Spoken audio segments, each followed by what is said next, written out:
ya Nabi salam alaika ya Rasul salam alaika ya Habib salam alaika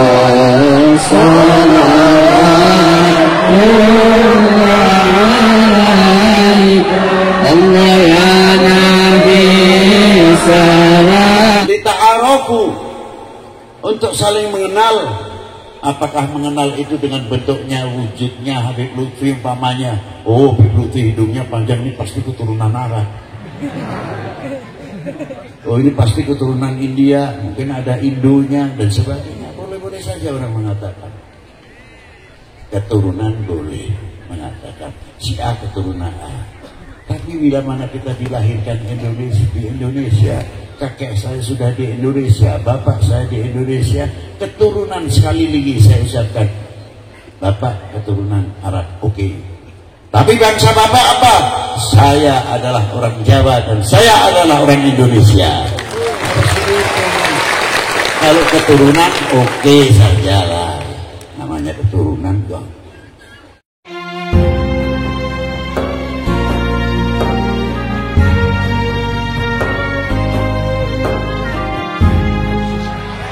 Assalamualaikum warahmatullahi wabarakatuh.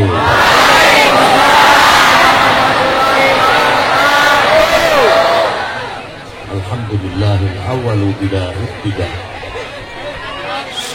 wal akhiru bila intiha. Jami'u sifatil ulya wal izzati wal kibriya. Wassalatu wassalamu ala imami ahli sufa'i wal wafa, qutbil anbiya wal awliya, sayyidina wa maulana Muhammadin khairid dawa likulli saqamin wadah, rahmatan wa shifa fi sirri wal jilah, wa ala alihi wa sahbihi ma damatil ard wa sama'a ma ba'du. Ayuhat sadatina al-aizza wal fudala, yang saya banggakan, yang wajib saya mencintainya, bapak-bapak dari sesepuh ini sepuh, para alim ulama. Semoga para beliau diberi umur panjang, umur yang barokah. Begitu pula yang saya hormati bapak-bapak dari Forkominda, dari Kabupaten Tasikmalaya, dari Pak Bupati, Pak Dandim, Pak Kapolres, juga tidak terlepas tetangga Tasikmalaya, Bapak Kapolres Ciamis, Pangandaran, pimpinan DPRD, pimpinan FKUB, Majelis Ulama Indonesia, pimpinan daripada Nahdlatul Ulama, GP Ansor, Muslimat, Fatayat, IPPNU, IPNU, dan beberapa para sesepuh ini sepuh yang tidak bisa saya sebutkan satu persatu, tidak berarti mengurangi hormat takdim kita kepada para beliau. Juga yang saya hormati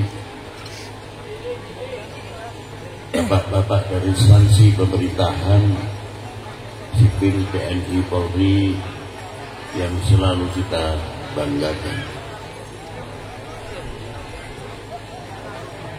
Sesepuh, ini sepuh dari warga Pamijahan, khususnya Dunia, Al-Maghfurlah, Al-Marhum العالم العلامة السيد الفاضل عبد الله عبد المحيي الشهير بمحيي الدين sahib pamijahan. Semoga yang semua saya sebutkan tadi diberi kekuatan zahiran wa batinan dari tokoh ulama sampai para umara dalam membimbing umat, membimbing bangsa ini. Diberi segala kemudahan, dijauhkan dari segala cobaan. Panitia dalam rangka haul Sayyidi Syekh Abdullah Abdul Muhyi Fiddin Mijahan, kami mengucapkan terima kasih yang tiada terhingga dengan segala capeknya dan usahanya mengadakan haul perdana di dalam pamijahan ini untuk lebih mengurai, lebih tahu sejauh mana kita mengenal para sesepuh bini sepuh Nur Ayah di daerah Tasikmalaya ini. Mungkin di sini abdi sok campur bahasana, sebab aslinya lain orang dia tapi orang Pekalongan. Tapi bahasa Sundanya kan masih diajarkan ya. Jadi kurang halus gitu. Ma'asyiral muslimin rahimakumullah. Pada siang hari ini kita kumpul mengingatkan kepada kita semuanya bahwa kita telah mendapatkan rahmat,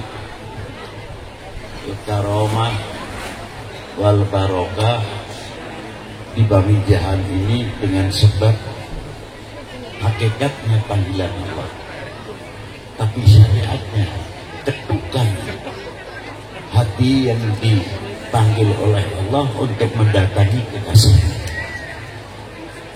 Siapa beliau? Sayyidi Syekh Abdul Muhyiddin Pamijahan. Ma'asyiral muslimin rahimakumullah,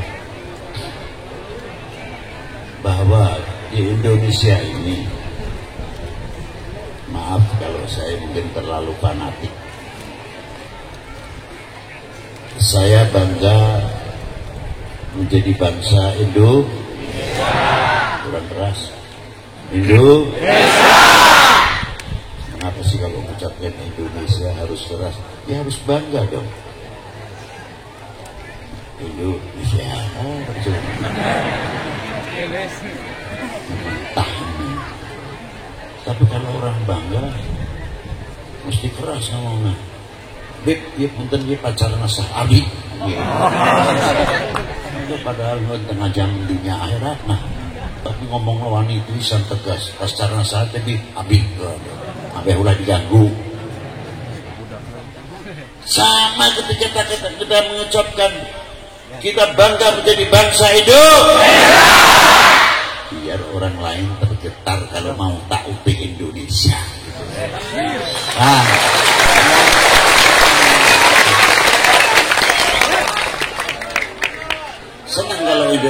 Senang kalau Indonesia pecah belah.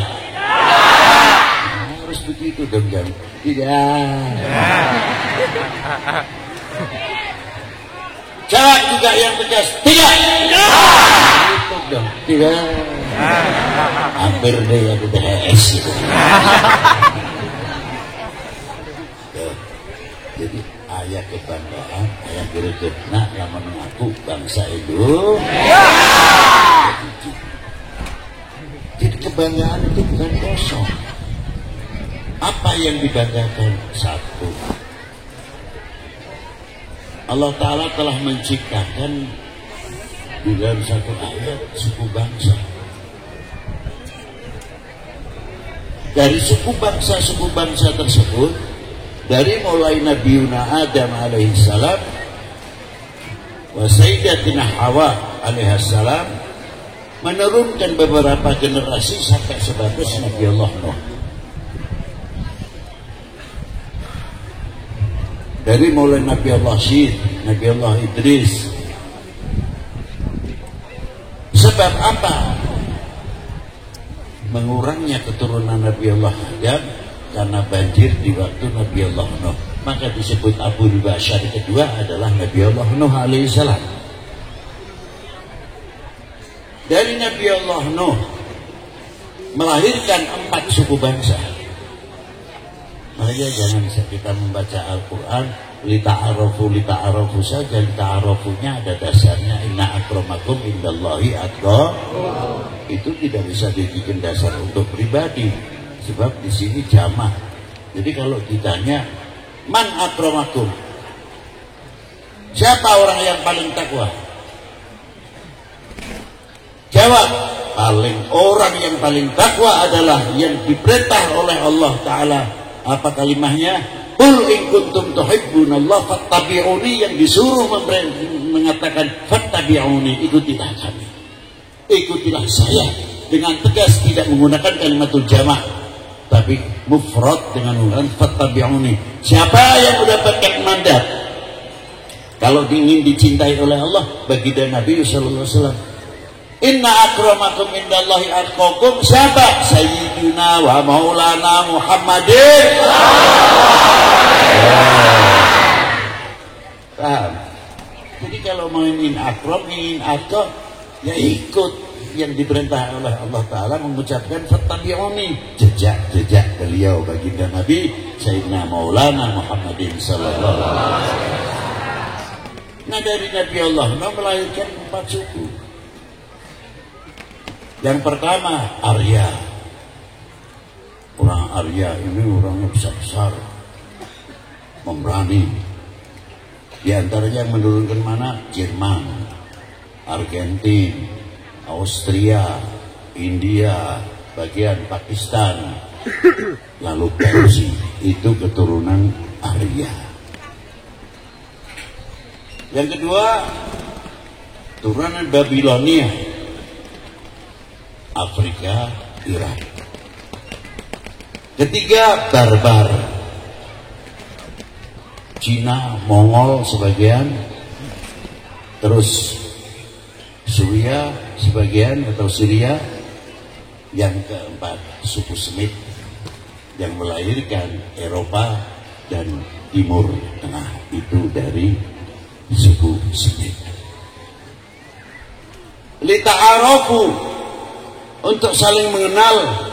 Apakah mengenal itu dengan bentuknya, wujudnya? Habib Lutfi umpamanya, oh Habib Lutfi hidungnya panjang, ini pasti keturunan Arab.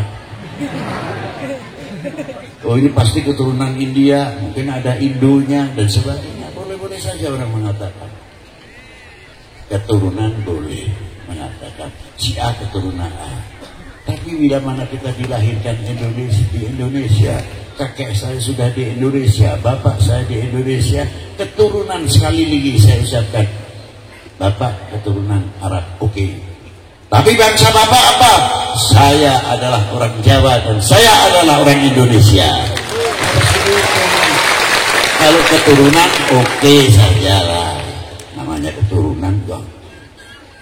Tapi sayangnya di sini masih ada keturunan istimewa. Dari dulu nggak lepas-lepas, padahal beranak di sini, bertelur di sini, mesti disebut saja ayam Bangkok.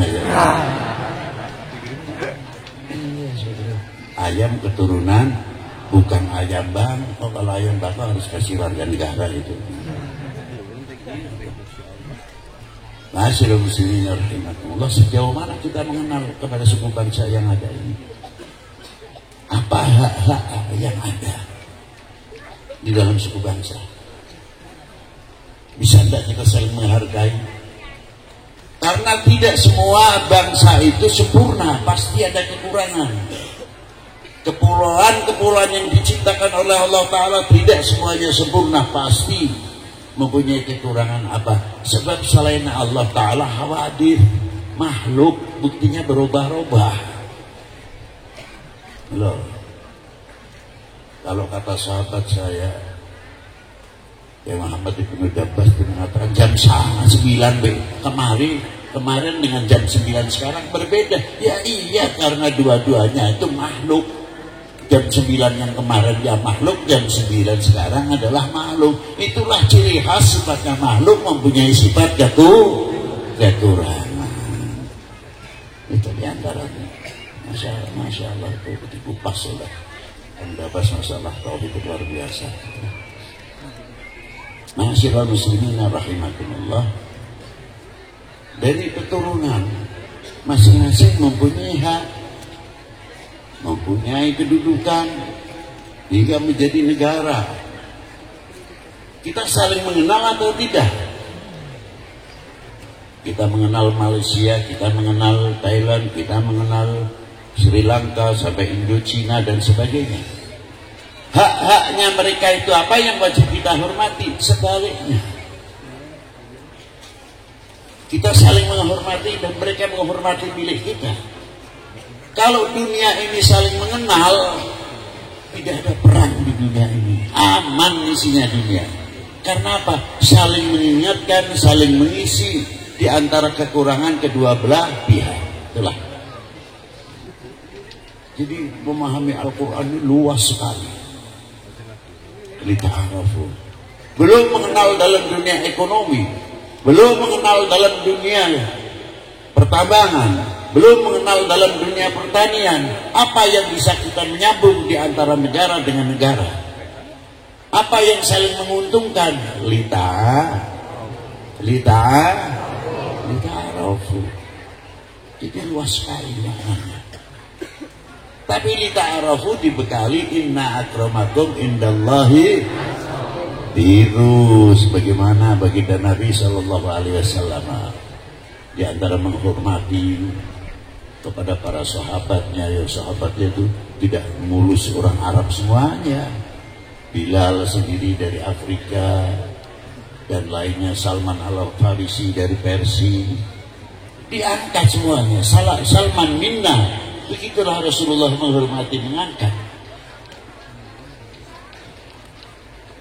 Kita lebih lanjut ke Indonesia. Sejauh mana kita bangsa Indonesia mengenal Indonesia? Kalau kita lebih jauh mengenal Indonesia, pasti akan memelihara Indonesia, akan memperkuat Indonesia. Semakin kokoh ketahanan nasional, pertahanan nasional. Karena apa? Kita cinta Indonesia. Itu yang pertama. Semakin kuat. Itulah. Lalu kita mengenal bagaimana cara memajukan ekonominya. Pasti. Kalau ekonomi Indonesia ingin maju, ayo kita berubah sedikit. Coba ke sana, iya, ini modal ekonomi. Kalau punya jambu, jangan jambu Bangkok. Jambu Indonesia. Karpesnya jangan kali ke California, jauh amat tuh. California, Amerika. Negara kita itu subur, makmur insya Allah. Kita harus bangga milik apa yang keluar dari Bumi Pertiwi ini. Harusnya bangga. Jambu Indonesia, karpes Indonesia. Adapun keturunan California, wallahu a'lam, kami tidak tahu itu. Masa bodoh. Tapi kita harus merasa memiliki dahulu. Dan lain-lainnya nanti maju. Nah, para aulia yang datang sebagian besar keturunan baginda Nabi Sallallahu Taala Alaihi Wasallam. Jadi Indonesia itu kaya bukan hanya kesuburan, kemakmuran dari apa yang keluar dari Bumi Pertiwi saja, sampai aulianya diantaranya paling terbanyak di dunia aulia di Indonesia. Anda harus ngerti. Makanya kalau mau berbuat yang neko-neko, malu.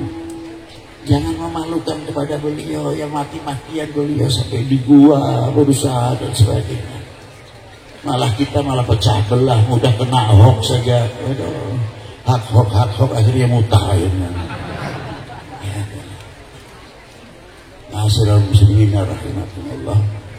Jadi Islam masuk ke Indonesia sudah mulai abad pertama. Yang dimakamkan di Barus, di Sumatera. Lalu generasi yang lain melalui jalur India. Mengapa para ulama, para aulia, para habaib yang masuk di jalur India? Ada sebab. Apa sebabnya? Bahwa di zaman Rasulullah SAW, Rasulullah dihijrahkan kok tidak di daerah Semenanjung Arabia, yang konon setapak culture-nya atau budayanya sudah maju. Mengapa?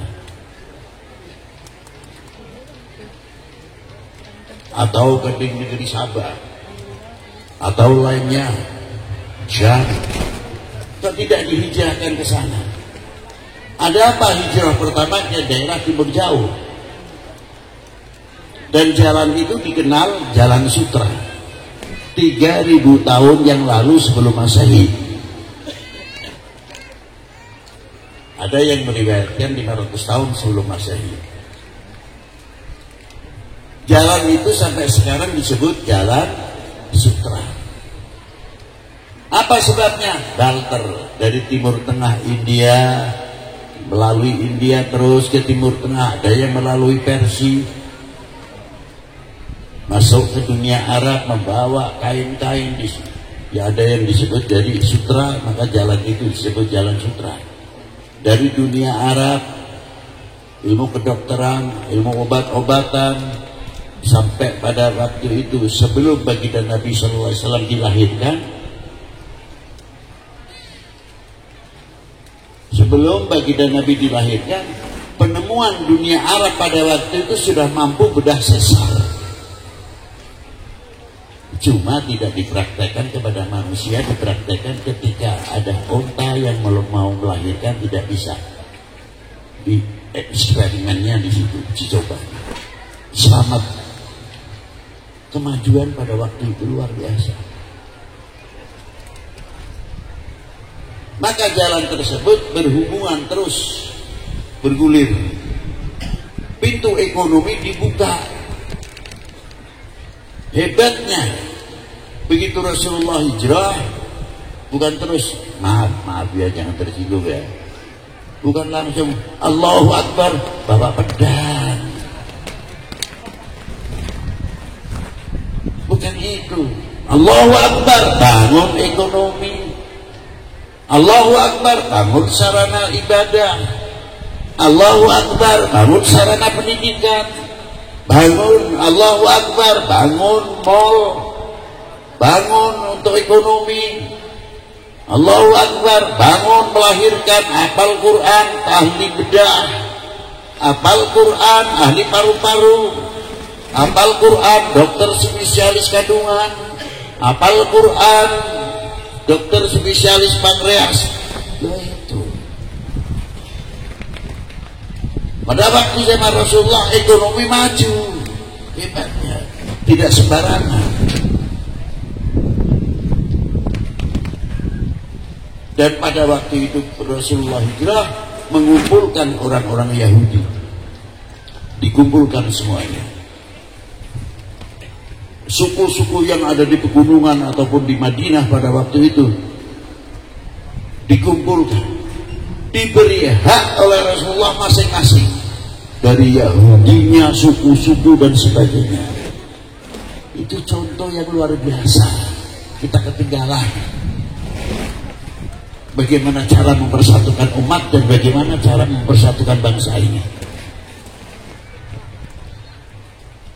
Nah, perjalanan ekonomi inilah yang saya ceritakan dari para dzurriyyah Sayyidina Muhammad sallallahu alaihi wasallam, diawali dari Al-Imam Amir Abdul Malik.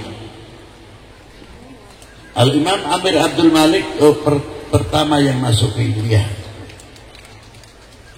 Pernikahan dengan putri Nasr Abad, melahirkan putra yang disebut Abdullah Udmat Khan.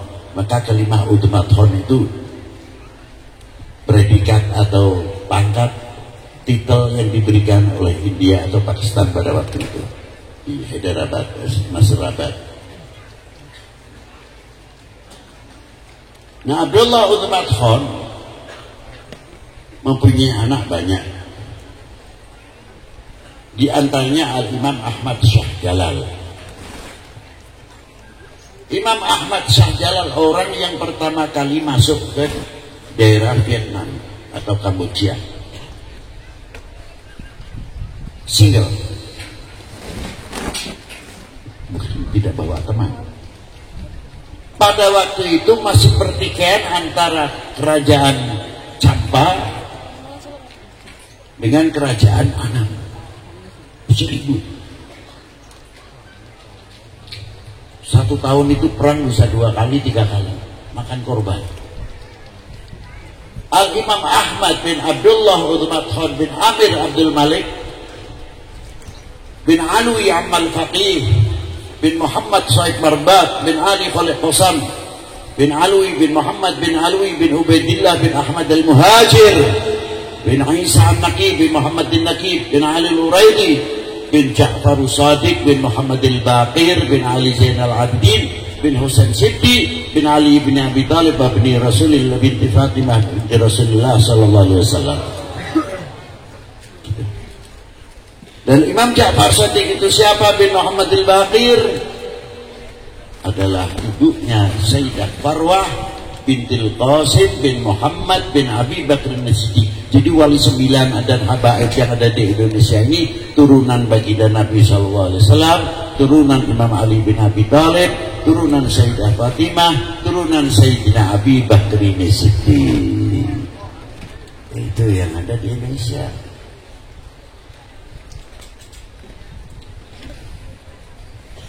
Dari Al-Imam Ahmad Shah Jalal tersebut yang mendamaikan antar Champa dan Annam, yang akhirnya Syekh Ahmad Shah Jalal dipilih oleh 2 kerajaan menjadi raja. Menolak beliau, tapi dipaksa mungkin karena kecintaannya. Akhirnya bisa menyatukan Annam dan Champa, melahirkan beberapa putra. Di antaranya siapa? Al-Imam Jamaluddin Husain. Saya terangkan biar tahu lebih jauh. Anak pertama siapa? Sayyid Muhammad Al-Kabir, beliau yang dakwatul Islam di Banten. Kedua Ahmad Hisamuddin juga di Banten. Yang pertama lagi Al-Imam Barokat, ayah Maulana Malik Ibrahim di Gresik, meninggal pada tahun 1841. Tidak menghitung tahun terpaut. Kalau menghitung tahun terpaut 1420. Tapi kalau tahun hijriahnya beliau meninggal pada tahun 822. Kakak adik daripada Sayyidina Imam Barokat namanya Ibrahim Asmarokondi. Ayah daripada Syekh Maulana Ishaq, ayah dari Syekh Ali Al-Murtada Sunan Bedilan, ayah daripada Syekh Ahmad Rahmatillah Kanjeng Sunan Ampel. Dari Muhammad Ma'inul Yakin putra Maulana Ishaq, berarti Sunan Ampel juga mengambil menantu Muhammad Ainul Yakin Sunan Giri, dijadikan menantu oleh Syekh Ahmad Rahmatillah Ampel. Ini Syekh Muhammad Ainul Yakin keponakan Kanjeng Sunan Ampel, sebab bapaknya Kanjeng Sunan Giri adalah kakak Maulana Ahmad Rahmatillah Sunan Ampel.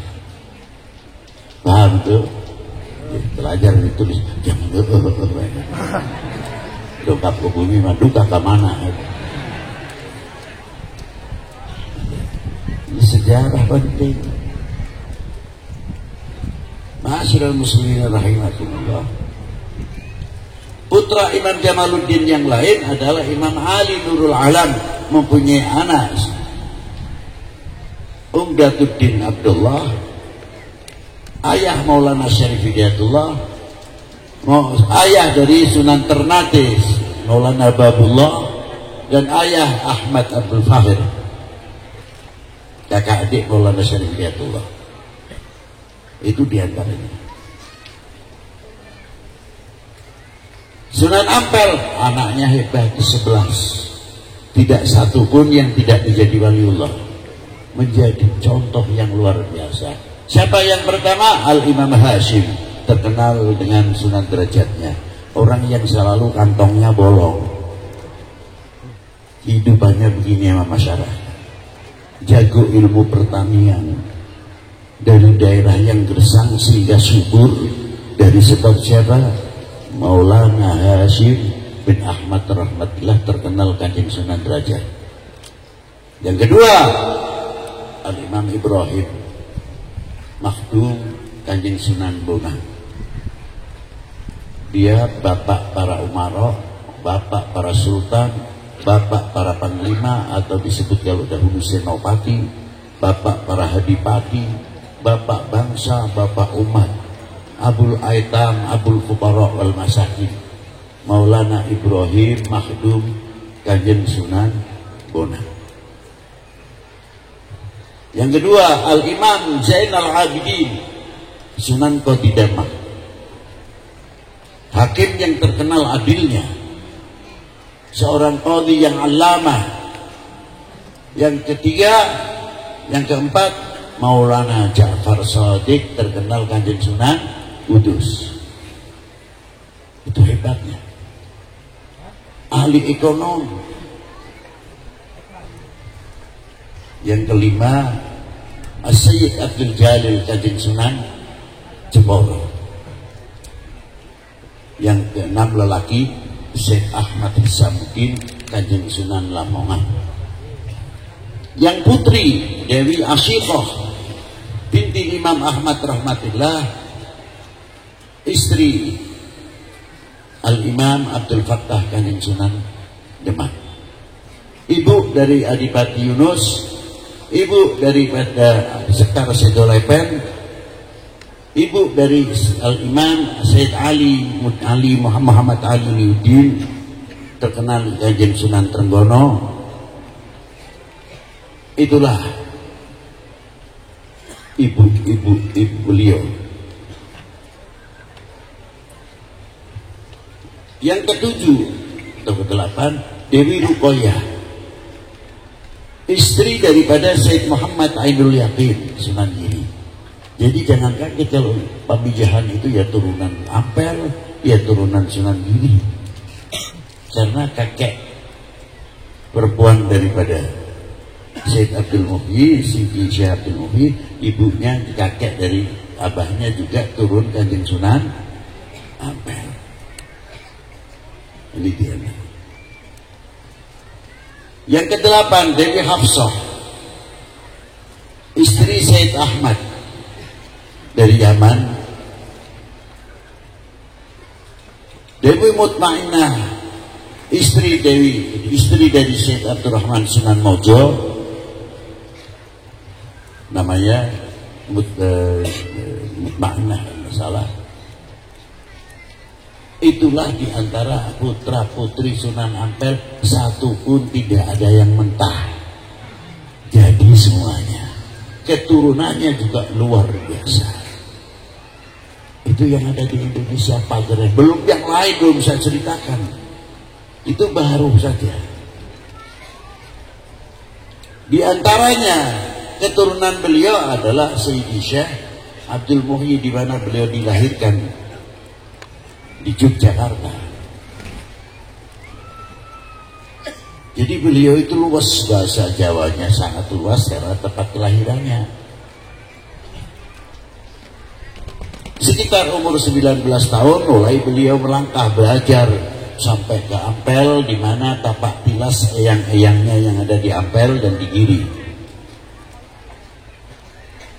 Mendapat beberapa ilmu yang luar biasa. Yang terakhir beliau belajar kepada akabiril ulama wa akabiril aulia, Sayyidi Syekh Abdul Rauf Singkil.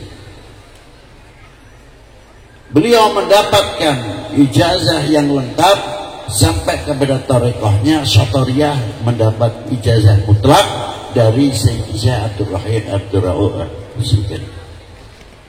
Teman beliau siapa? Syekh Burhanuddin Ulaani di Padang. Dan 3 orang lagi yang ke daerah Sulawesi. Masih banyak lagi kalau saya terangkan riwayat hidup daripada Sayyidi Syekh Muhyi Pamijahan. Dari situlah beliau menggelar tarekatnya. Apa tujuan tarekat? Membersihkan kolbi, membersihkan hati. Tapi beliau tidak diam. Jangan dikira Wali 9 itu taunya kalau kita di film mungkin adu kesaktian saja. Satu mengeluarkan sinar, yang satu keris lagi bisa terbang sampai kapan? Aduh, dianggapnya para Wali 9 masuk ke Indonesia dan beberapa aulia-aulia yang ada di Indonesia orang-orang kejadukan. Bukan. Senjata paling ampuh di dalam dakwatul Islam akhlakul karimah. Tidak ada yang melawan dengan akhlak. Itulah. Dikira kalau kejadukan mempok menang. Yang kalah itu paling tidak trik-trik sedikit hati itu. Awas mana kesempatan. Tapi kalau dengan akhlak tidak. Coba. Sebagaimana yang telah dilakukan oleh Imam Ali bin Abi Thalib. Begitu perang luar biasa. Orangnya itu jatuh sambil meludahi kepada Imam Ali. Mau dihantam oleh Imam Ali bin Abi Thalib nggak jadi. Ditanya oleh sahabatnya, kenapa kamu tadi hantam saja kan kenapa? Kalau tadi pertama iya li'a'la kalimatillah, yang kedua saya tarik itu gara-gara dia mencidui. Jadi saya memukul dia karena nafsu, bukan li'a'la kalimatillah. Itu hebatnya para tokoh-tokoh pendahulu. Ma'asyiral muslimina rahimakumullah, para pendahulu juga ahli ekonomi, ahli pertanian. Dengan dakwah itu bagaimana ketika hidup di zaman Brawijaya, para aulia bisa memasukkan income-nya kepada pemerintahan. Dan pada waktu itu Sa'adatul Kafi dari Sekurok dan sebagainya bisa memberikan income pemasukan kepada negeri yang dipijaknya. Bukan terus berseberangan baku hantam. Tapi karena apa? Lidakwatul Islam. Karena untuk dakwahnya akan lebih baik. Karena Islam tidak pernah mengajarkan permusuhan. Tapi Islam yang dibawa oleh baginda Nabi SAW menjadi rahmatan lil alamin. Dan beliau ahli ekonom, jangan dikira tidak. Maka sering saya ulang para bapak, para ibu, kalau saya ditanya, Beb, istimewanya orang ziarah wali itu apa? Aduh, repot menjawabnya. Ya saya jawab, saya kalau ziarah ke Wali 9 atau ke lainnya cuma saya malu. Lah kenapa kok malu? Tidak barokah, tidak karomah, ketinggian. Di mana letak malunya? Ya sudah, karena kita di Pamijahan, jadi saya cerita Pamijahan. Adapun Pamijahan berasal dari ini, oke saja, itu namanya pendapat, terkadang ya juga kurang lebih sedikit lah. Tapi yang poin itu bagaimana cara dakwah beliau, yang poin. Nah, malunya di mana sekali lagi? Ini kira-kiranya mau diakui atau tidak. Di sini tidak ada makam Sayyidi Syekh Muhyiddin. Kira-kiranya ramai pedagang tidak? Yang benar ramai tidak? Sepi ya. Di gunung lagi seperti di Murio. Jadi saya pikir Sayyidi Syekh Muhyiddin begitu hebatnya, di pegunungan saja dikejar sama orang, bisa mampu membuat ekonomi kerakyatan. Toko berjajar-jajar untuk menghormat siapa? Tamunya Sayyidi Syekh Muhyiddin Pamijahan. Betul enggak kira-kira? Jangan betul-betul saya jadi tiru. Lagi-lagi kalau ditanya betul, benar tidak, benar, niru nomor satu. Omong gampang, omong gampang. Itu diantara. Dan orang yang ziarah kepada beliau, ada yang tahlilnya keras, ada yang tidak. Partainya pun berbeda. Yang satu ini, yang satu ini, yang satu ini. Berseberangan atau tidak? Tidak. Mau partainya apa, mau apa. Kalau sedang berziarah, kumpul, ngerokok bareng, di luar, ngopi, teh, dan sebagainya. Ngomong nah ekonomi, kumaha pasaran seperti rame kumaha ya teh.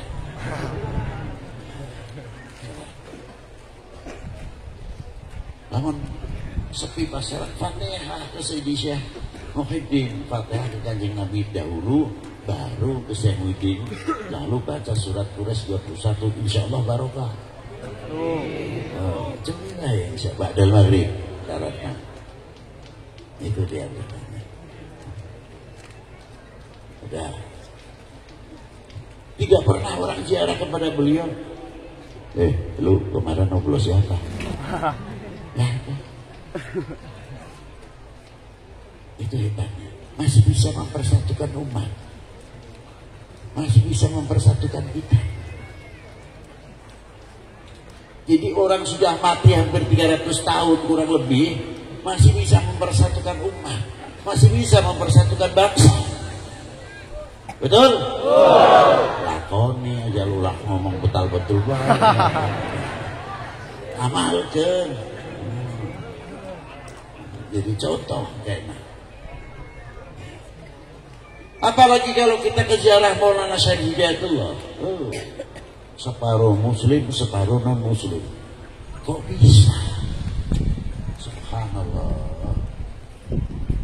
Ternyata sejarah ini terulang. Beliau meniru kakeknya. Siapa? Di zaman Brawijaya mengangkat Menteri Ekonomi dan Menteri Irigasi Malik Ibrahim. Menteri Keuangannya Maulana Ibrahim Asmarokondi, ayah Kajeng Maulana Ishaq, ayah Maulana Sunan Ampel. Yang ngangkat beda agama, yang diangkat beda agama. Kok bisa itu? Kok bisa? Itu hebatnya. Sudah memberi contoh. Jadi Syarif Hidayatullah sama. Separuh muslim, separuh non muslim. Kok bisa orang sudah mati mempersatukan umat, mempersatukan bangsa? Dari lilinnya yang tinggi, besar, ada menyanyi sekepel atau kurang dan sebagainya sesuai kepercayaan dan agamanya masing-masing, dan tidak ribut. Itu kok terlalu besar tuh menyanyi, kita pusing nih. Kecilin dong dikit, gak ada yang ribut. Di tempat kita muslim ada tahlilnya yang cukup berat. La illallah. Yang satu illallah, la ilaha illallah, la ilaha illallah. Yang di tukang illallah, la illallah, la ilaha. Hendak ayat lupa saya. Iya. Bahkan pada waktu saya ziarah, ada orang dengan rombongan satu besar tinggi dari Lintupna, spekernya ditempik di diri. Itu ketinggalan saya ini agak guna. Aduh saya sebenarnya minggir dulu lah, ini bahaya, pasti suara orang ini keras, orang tinggi besar. Saya anggapan begitu. Nggak tahu kebalik-balik. Hilang kantor ngapain Mustafa sih?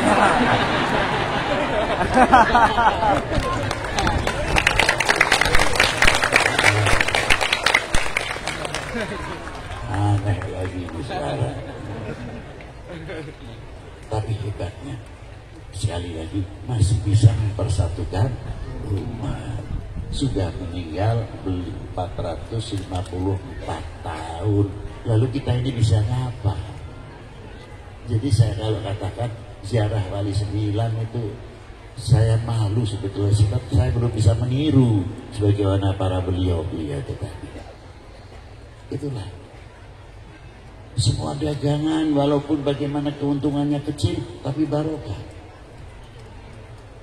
Jadi para beliau masih mampu membuat ekonomi kerakyatan, mempersatukan umat luar biasa. Lalu kita ini apa? Malu ah.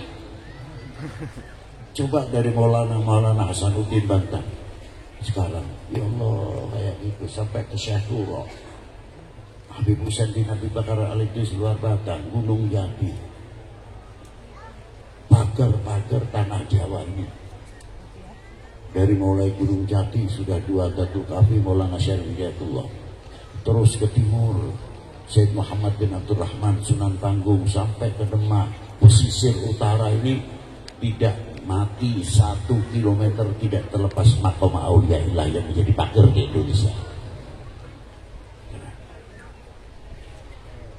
Saya punya catatannya kalau malam saya belajar kirim Fatihah kepada para beliau.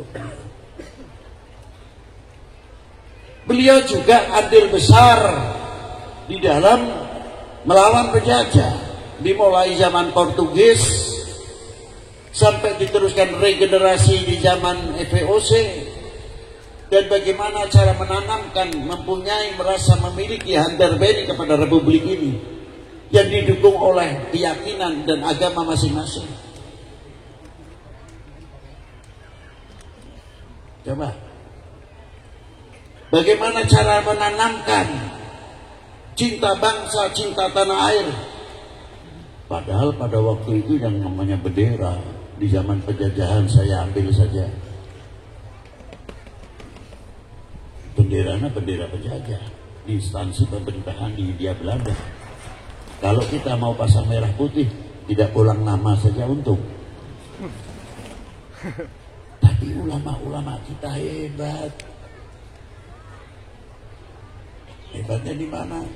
Bagaimana membentuk bangsa ini tidak kehilangan pamornya. Hebat. Apa di antaranya? Tapi jangan, sekali lagi saya jangan melihat negatifnya. Lihat positifnya. Apa?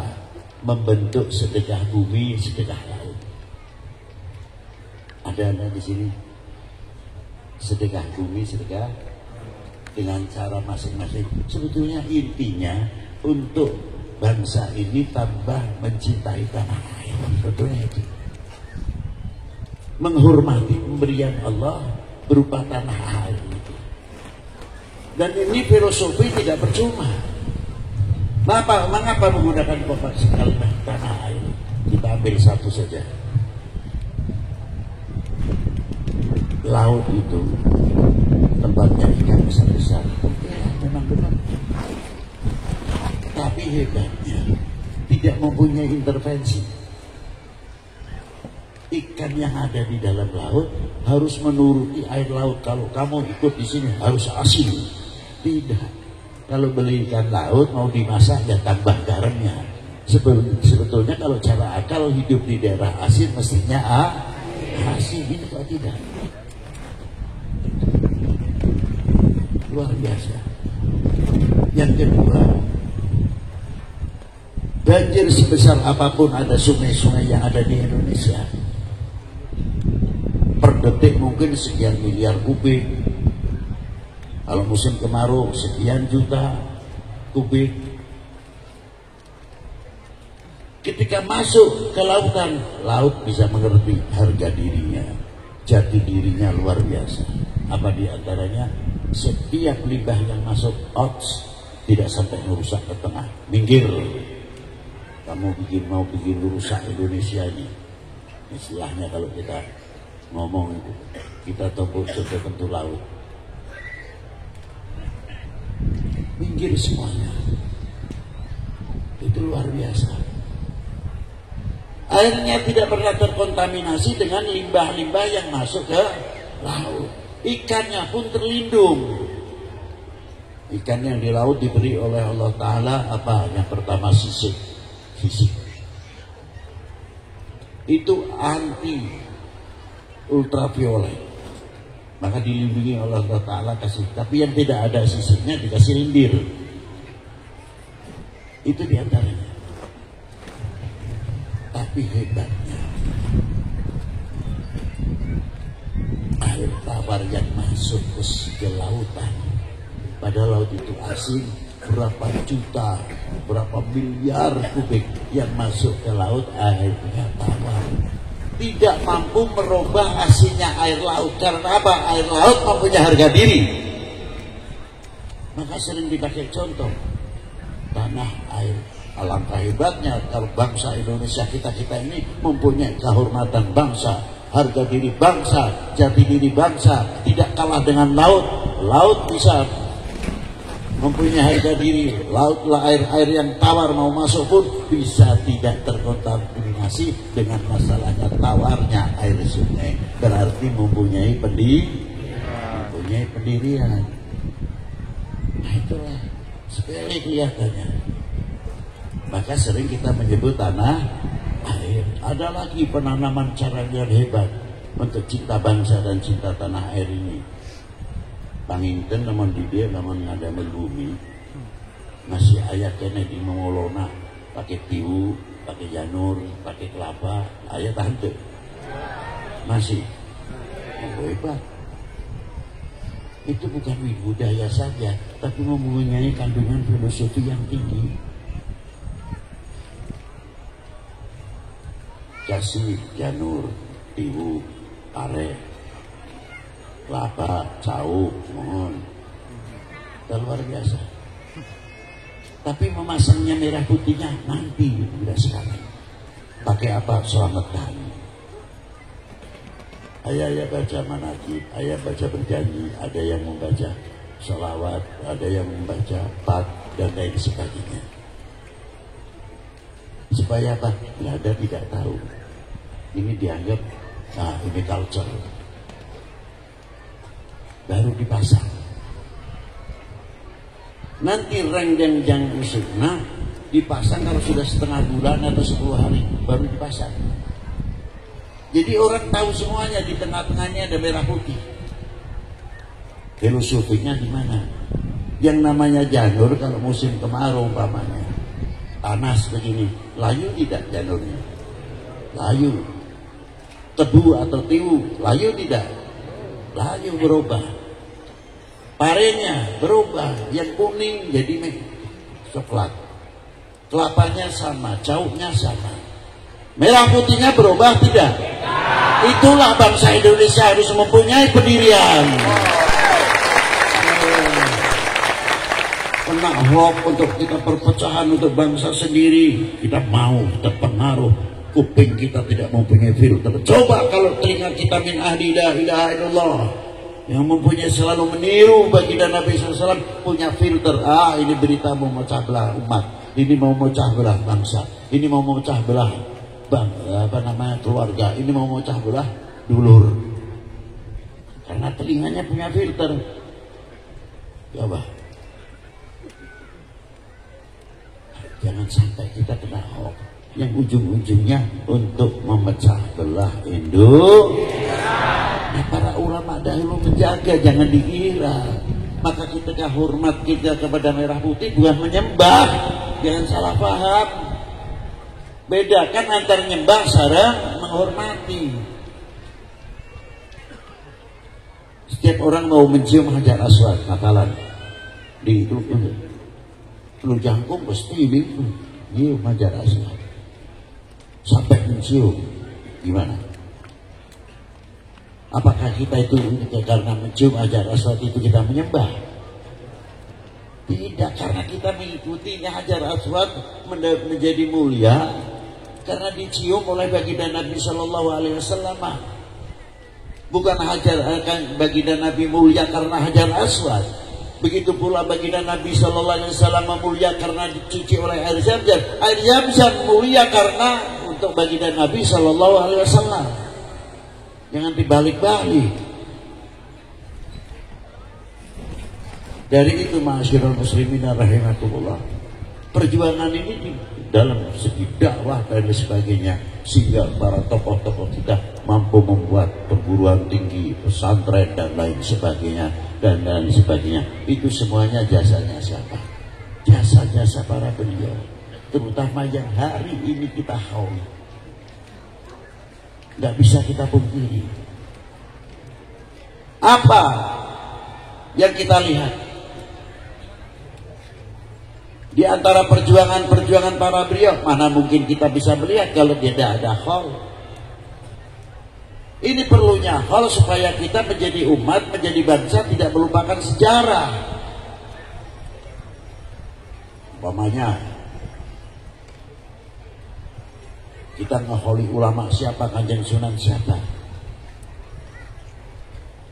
Untuk apa? Untuk menambah keukhuwahan kita. Semakin akrab, semakin akrab. Dengan kerukunan itu, subhanallah, bala akan jauh. Tapi kalau kita yang sangat khawatir, kalau sudah muncul ribut, pecah belah, terus saya takut lama-lama nanti Allah Ta'ala mengirimkan bala lagi. Ya silakan aja, kalau mau cepat bala ini datang lagi ya silakan. Ruwet terus.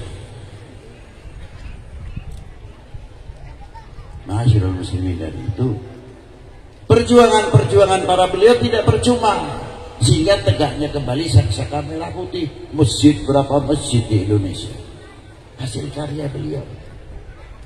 Pesantren, berapa ribu pesantren, jasa siapa? Jasa para beliau. Sehingga tegaknya kembali Saksaka Merah Putih. Usaha perjuangan siapa? Tidak terlepas sesepuh bangsa Indonesia. Kita pernah kontribusi apa?